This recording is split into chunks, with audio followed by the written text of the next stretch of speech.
Halo semuanya, balik lagi sama gua Fajar di Dongeng Sebelum Tidur.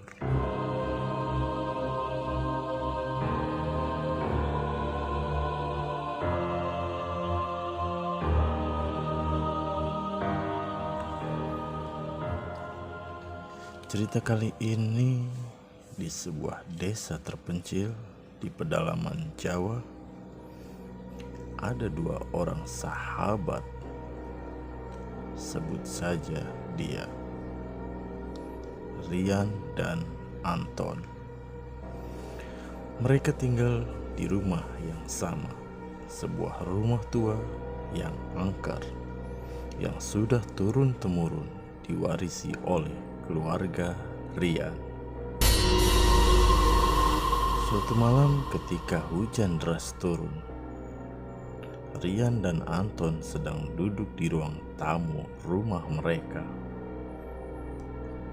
Seketika lampu ruangan redup.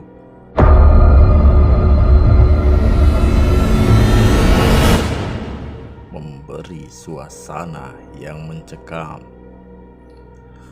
Mereka berbincang sambil menikmati secangkir teh hangat.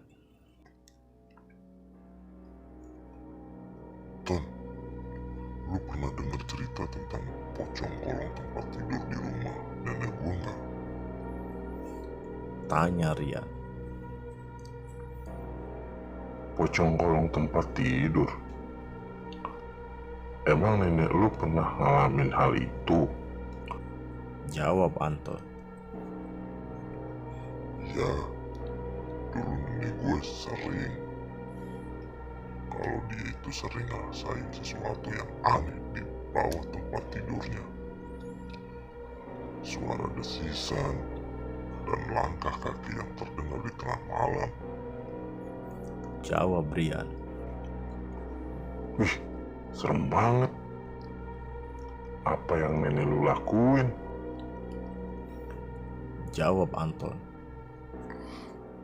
Nenek gua gak pernah berani ngeliat langsung.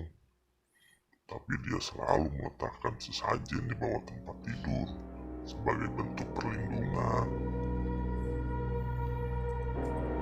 Anton pun merasa ngeri mendengar cerita itu.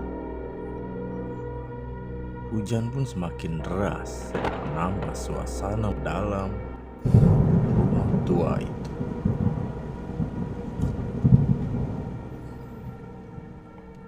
Tapi itu cerita nenek gua dulu.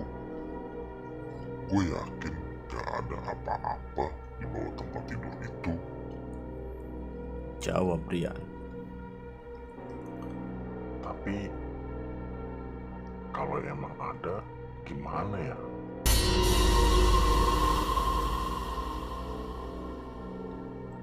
Rian pun menggelengkan kepalanya mencoba mengusir rasa takut yang mulai menyelinap di dalam hatinya. Namun, jika mereka mendengar suara langkah kaki dari lantai atas, denyut jantung mereka berdua berdegup kencang. Apa itu suara langkah kaki? Ucap Rian. Gak mungkin. Kita cuma berdua di rumah ini. Jawab Anton. Keduanya menatap satu sama lain, berdebar-debar menunggu apa yang akan terjadi selanjutnya. Suara langkah kaki semakin dekat, membuat mereka merinding sampai ke tulang. Kita harus pergi dari sini sekarang juga. Mereka berdua pun berdiri, berusaha menenangkan diri sambil berusaha mencari sumber suara itu. Dengan langkah gemetar, mereka mendekati tangga menuju lantai atas. Saat mereka sampai di lantai atas, mereka melihat sesuatu yang membuat bulu kuduk mereka merinding. Di bawah tempat tidur Rian terlihat selembar kain putih yang terangkat, sehingga membuat bentuk seperti pocong.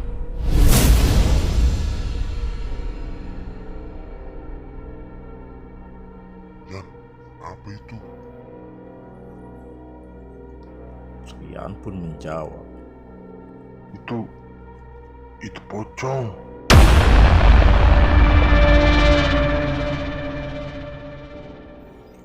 Mereka berdua terdiam, tak bisa bergerak karena ketakutan.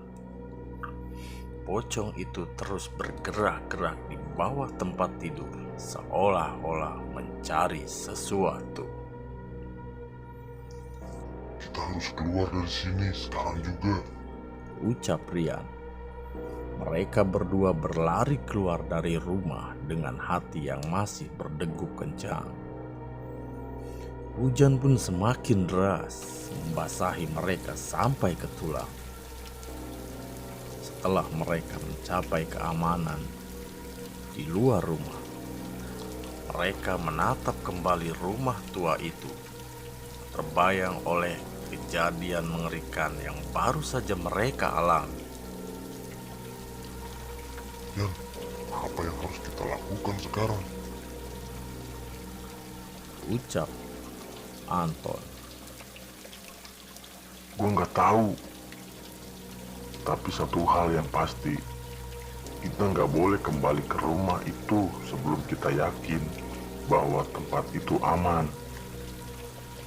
Jawab Rian. Mereka berdua menghabiskan malam itu di rumah tetangga, menunggu sampai pagi tiba. Singkat cerita, pagi pun tiba. Mereka pulang ke rumah mereka dengan hati-hati, tetapi tidak menemui jejak pocong kolong tempat tidur lagi. Sejak malam itu, Rian dan Anton tidak pernah lagi mendengar atau melihat tanda-tanda keberadaan pocong kolong tempat tidur itu. Namun, mereka tetap waspada dan tidak pernah melupakan pengalaman menyeramkan yang mereka alami. Sebagai pengingat akan kekuatan dunia gaib yang mungkin saja ada di sekitar kita. Buat kalian yang suka sama cerita-cerita horor, pantengin terus